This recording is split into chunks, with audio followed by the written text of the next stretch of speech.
राम राम। जैसा कि मैं पिछले प्रसंग में बता रहा था, प्रभु श्री राम ने लक्ष्मण जी से कहा मेरा धनुष बाण लाओ। धनुष बाण लाया गया। प्रभु ने सीधा ही उस पर शर का जैसे ही संधान किया, पूरा संसार हिलने लगा, धरती कांपने लगी, पर्वत गिरने लगे, सागर में लहरें ऊंची उठने लगी। ऐसे लगा मान लो ज्वार आ गया हो, मान लो प्रलय की तैयारी हो। समुद्र डरकर कांपते हुए मोतियों का थाल लेकर आकर बोला, त्राहिमाम त्राहिमाम त्राहिमाम, मुझे क्षमा कीजिए प्रभु। जड़ बुद्धि के खोने के कारण आपके सामने जल्दी नहीं झुका, लेकिन आपकी आज्ञा है कि जल को अपना स्थान छोड़ना नहीं चाहिए। तो राम जी ने कहा अब ये बाण धनुष पर चढ़ चुका है, अब ये बताओ कि ये बाण कहाँ छोड़ूं। तो सागर ने कहा मेरे उत्तर किनारे पर राक्षस मुझे सताते हैं, आप ये बाण वहाँ फेंको, आपको मार्ग के सारा उपाय मैं बताता हूँ। राम जी ने बाण उधर छोड़ दिया और राक्षस मर गए, जिससे सागर की पीड़ा दूर हो गई। तब सागर बोला महाराज आपकी सेना में 2 वानर हैं, नाथ नील नल 2 भाई। नल नील के बारे में बताया कि वो 2 भाई हैं जो विश्वकर्मा के मानस पुत्र हैं। बाल्यकाल में जब वो गुरु आश्रम में रहते थे तो ऋषियों का सामान उठाकर नदी में फेंक देते थे।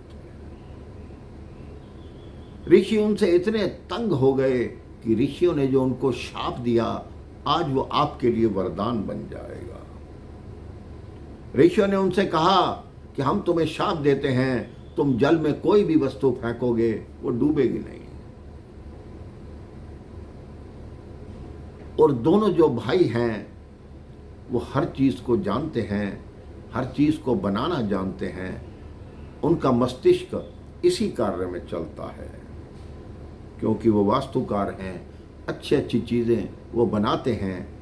राम जी ने कहा नल नील को बुलाया जाए। उन्हें कहा आज तक आपने बताया क्यों नहीं। राम जी ने कहा, उन्होंने कहा अपने मुख से अपनी प्रशंसा नहीं कर सकते, लेकिन आप जो आदेश देंगे उस आदेश का पालन अवश्य किया जाएगा।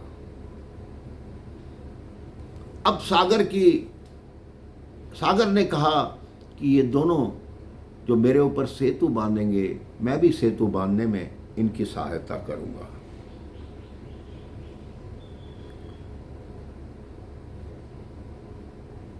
नल नील कहते हैं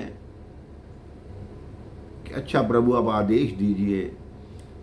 सागर कहता है आपकी कथा में मेरा भी नाम आपके साथ अमर हो जाएगा। कहते हैं बैठ साथ कुसंग के, तुलसी भयो अफसोस, महिमा घटी समुद्र की, जब रावण बसा पड़ोस। किसी कुसंगी का संग करने से, उसके साथ रहने से व्यक्ति की महिमा अपने आप समाप्त हो जाती है। श्री राम जी को सागर का यह विचार पसंद आया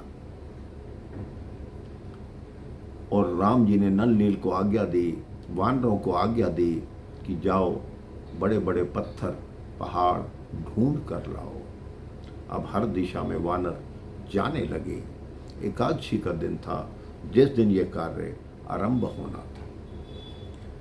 सब वानर जहां जहां भी गए, जो जो पहाड़ मिले, पत्थर मिले, उठा उठा कर वहां पर लाने लगे। वहां पर लाने लगे।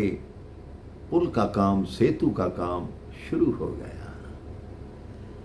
जो भी पत्थर आता, हनुमान जी उस पर, श्री राम पहले पत्थर फेंके तो आपस में जुड़ नहीं रहे थे।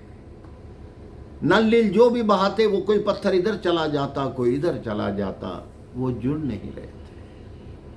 हनुमान जी ने युक्ति निकाली, एक पत्थर पर रा लिखा, दूसरे पे मां लिखा। जब दोनों पत्थर फेंके गए, दोनों जुड़ गए मेरे भाई बहन। राम का नाम है, सबको जोड़ता है, तो स्वयं क्यों नहीं जुड़ेगा। अब ऐसे पत्थर उस पे चलने लगे, तैरने लगे। इसी के साथ गोस्वामी तुलसीदास जी यहाँ सुंदरकांड की इति करते हैं और अंत में लिखते हैं, सकल सुमंगलदायक रघुनायक गुणगान, सादर सुनाई ते तरई भव सिंधु बिना जलयान। बोलिए सियावर रामचंद्र भगवान की जय, पवन सुत हनुमान की जय। जय जय श्री राम।